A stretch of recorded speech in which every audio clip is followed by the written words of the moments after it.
27 वर्षों का विश्वास, 17,000 से अधिक डॉक्टर्स एवं engineers, gold Nations leading institute. कि बारात दरवाजे पे आ चुकी है और गए हैं बाजार में सब्जी ढूंढने के लिए, हलवाई ढूंढने के लिए। मुमकिन है क्या कि ये सौगात की जो फुलझड़ियां हैं वो वक्त पे बांटी जाती तो थोड़ा उसका मायने भी था। अब 2 महीने पहले अभी नोटिफिकेशन होगा, नोटिफिकेशन होने के पास कुर्सी मिलेगी, कुर्सी मिलने के बाद गाड़ी मिलेगी, तो मामला खत्म। कि बड़का झुट्ठा पार्टी के साथ आप गए, इसका मतलब कि आप फेल। चुनाव के समय में क्यों याद आया? अगर इनके पास बजटरी प्रोविजन था, ये ख्याल था, अच्छा ख्याल था, तो ये अच्छा ख्याल साल 2 साल 3 साल पहले, सरकार तो 22-23 साल 25 साल से है ना भाई, 25वां साल हो जाएगा, तब ये ख्याल नहीं आया पूरा। हम लोग तो जानते हैं अडानी के पोर्ट पे नशा का व्यापार होता है और वो पूरे हिंदुस्तान में बढ़ता है, तो लॉ एंड ऑर्डर कैसे सुधरेगा? जब बड़े बड़े उद्योगपति, जब बड़े बड़े लोग इन काले धंधों में लगे रहेंगे तो कैसे सिचुएशन होगा? इसलिए law and order is not a simple problem. ये एक सामूहिक दिक्कत है जिसमें बिहार सरकार फेल हो चुकी है। नमस्कार, आप हैं न्यूज फॉर नेशन पर, मैं आपके साथ अभिजीत सिंह। 2025 बिहार विधानसभा चुनाव काफी नजदीक है। ऐसे में सरकार लगातार कई सौगात हैं वो बिहार वासियों को दे रहे हैं। वहीं आज कैबिनेट में युवा आयोग भी बनाया गया है, तो वहीं महिलाओं को 35% आरक्षण है, वो अब बिहार के महिलाओं को ही सिर्फ मिलेगा, अगर बाहरी महिलाओं को वो आरक्षण नहीं मिलेगा। तो यानी कई सौगात है वो बिहार वासियों को बिहार सरकार के द्वारा लगातार दिया जा रहा है। हमारे साथ बात करने के लिए कांग्रेस के कद्दावर नेता, विधायक दल के नेता डॉक्टर शकील अहमद खान है। सर, कैसे देख रहे हैं लगातार बिहार सरकार सौगात पर सौगात दे रही है? युवा आयोग बनाया गया है, महिलाओं को जो कहा जाए कि आरक्षण जो दिया जाता है 35%, वो बिहार के महिलाओं को ही सिर्फ दिया जाएगा।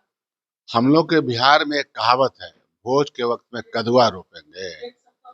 आप देख लीजिए कि बारात आ चुकी है, दरवाजा पर बारात लग गई है, और अभी आप कह रहे हैं कि रुकिए थोड़ा, हम सब्जी तरकारी बुनिया ये सब का इंतजाम करते हैं, बैठिए खाना खिलाते हैं, तो बारात रुकने वाला है।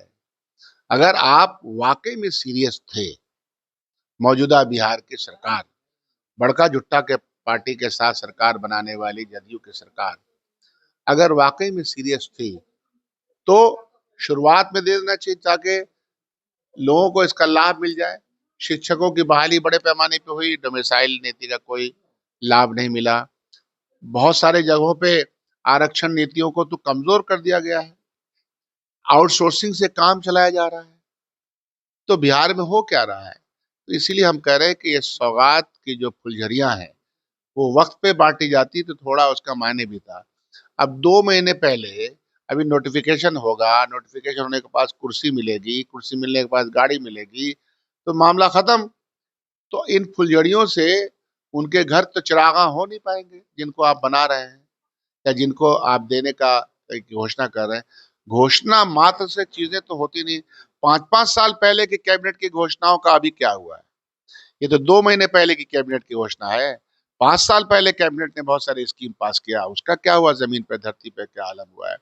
तो इसलिए बिहार की जनता, दलित, पिछड़ी, अति पिछड़ी जनता, सामाजिक न्याय, सामाजिक व्यवस्था में विश्वास करने वाली जनता इस बात को अच्छी तरह समझती है कि बड़का झुट्ठा पार्टी के साथ आप गए, इसका मतलब कि आप फेल।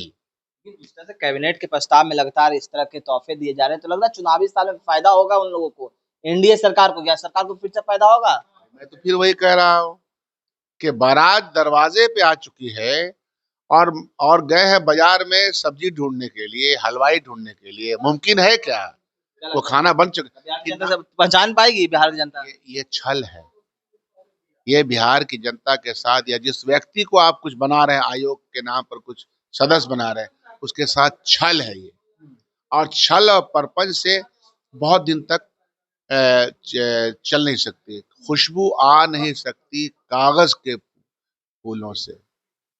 कागज के फूलों से आप वो उस पे अतर का छिड़काव करके खुशबू लाना चाहिए, वो उड़िया जाएगा। इसलिए इसका कोई लाभ नहीं है, धोखाधड़ी है। लेकिन महिलाओं को जिस तरह से प्रलोभन दिए जा रहे हैं, जिस तरह से आरक्षण में जो है बिहार के महिलाओं को सिर्फ मिलेगा और पिछले कैबिनेट में आपने देखा होगा कि 1100 उनका मानदेय भी बढ़ा दिया गया है। तो क्या लगता है इन सब चीज देखकर सरकार ये सब चुनाव के समय में क्यों याद आया? अगर इनके पास बजटरी प्रोविजन था, ये ख्याल था, अच्छा ख्याल था, तो ये अच्छा ख्याल साल 2 साल 3 साल पहले, सरकार तो 22-23 साल 25 साल से है ना भाई, 25वां साल हो जाएगा, तब ये ख्याल नहीं आया। 20 साल से ये ख्याल क्यों नहीं आया? ये हमदर्दी क्यों नहीं आई? तो ये छलावा है, ये झूठ है, और ये बड़का जुट्टा पार्टी के साथ है। केंद्र की बड़का जुट्टा पार्टी इनको छलावे में रखना चाहती है। अच्छा, ये सब क्यों हो रहा है? ये सब इसलिए हो रहा है कि घबराहट है, कहीं ना कहीं घबराहट है, विश्वास है ही नहीं कि हम काम के आधार पर जीत पाएंगे, क्योंकि काम ही नहीं किया आपने। ये है दिक्कत। जिस तरह से बिहार में बड़े उद्योगपति का जो हत्या की गई, जिसके बाद अब पुलिस प्रशासन काफी एक्टिव हो गया, एसआईटी टीम गठित हुआ, अपराधियों को पकड़ा गया, एनकाउंटर किया गया, इसको किस रूप में आप देख रहे हैं? देखिए, मैं बहुत ज्यादा पुलिस प्रशासन को दोषी नहीं देता हूं। जब प्रशासनिक तंत्र टॉप टू बॉटम भ्रष्टाचार के भेंट चढ़ जाए, प्रशासनिक तंत्र का अपना इकबाल खत्म हो जाए, बड़े पैमाने पर बेरोजगारी बढ़ जाए, बड़े पैमाने पर युवाओं का फ्रस्ट्रेशन बढ़ जाए, बड़े पैमाने पर एक शिक्षा की जो व्यवस्था होती है, बुद्धि ज्ञान अर्जन करने की जो व्यवस्था है, वो कमजोर हो जाए, तो ऐसी घटनाएं होती हैं। डाइन के नाम पर 5 को मार दिया पूर्णिया में, तो इसलिए कि आपको पड़ोसा जा रहा अज्ञान, आपका लॉ एंड ऑर्डर का इम्प्लीमेंटेशन का प्रोसेस कमजोर है। प्रोसेस को कमजोर करने में व्यवस्था कमजोर है। Encounter is never the solution. हमेशा ये होता है कि जब हत्याएं होती हैं, हत्या करने वाले कौन हैं, अपराधी कौन है, अपराध की शुरुआत कहाँ से होती है, किन कारणों से होती है, उन कारणों को पब्लिक पे लाया जाए, पब्लिक पटल पर वो कारण लाया जाए, पब्लिक को सजग करने के लिए जो अवेयरनेस का मामला होता है वो अवेयर किया जाए। प्लस आपको, आपके पास क्या स्कीम है नौजवानों को पलायन से रोकने का, नौजवानों को नशा से रोकने का? क्या स्कीम है? आज तक आपने देखा बड़े बड़े होर्डिंग, पोस्टर, बैनर, आपने कभी देखा कि नशा मुक्त बिहार चाहिए, शराब बंदी कानून लगा, और उसके बाद नशा जिस तरह से बढ़ा, नौजवान स्कूल के, कॉलेज के, और पूरा, तो हम लोग तो जानते हैं अडानी के पोर्ट पे नशा का व्यापार होता है और वो पूरे हिंदुस्तान में बढ़ता है। तो लॉ एंड ऑर्डर कैसे सुधरेगा? जब बड़े बड़े उद्योगपति, जब बड़े बड़े लोग इन काले धंधों में लगे रहेंगे, तो कैसे सिचुएशन होगा? इसलिए law and order is not a simple problem. ये एक सामूहिक दिक्कत है जिसमें बिहार सरकार फेल हो चुकी है, और फेल है। अब आप उसको नाम दीजिए, गुंडा राज दीजिए, जो नाम देना है दीजिए, लेकिन बिहार की जनता इस बात को तो देख रही है ना। पुलिस की व्यवस्था और व्यवस्था पे विश्वास होना, ये दो बातें हैं। व्यवस्था भी हो सकती है, विश्वास क्यों नहीं है? इसलिए कि अदालतों में इंसाफ वक्त पे नहीं मिलता, अदालतों में एड़िया रगड़ रगड़ के लोग मर जाते हैं। तो टोटालिटी में अगर देखिए तो सिस्टम का सिस्टमेटिक फेल्योर है, और सिस्टम भ्रष्टाचार की नजर है। तो आप सुन रहे थे कांग्रेस के विधायक दल के नेता डॉक्टर शकील अहमद खान का क्या कुछ कहना था।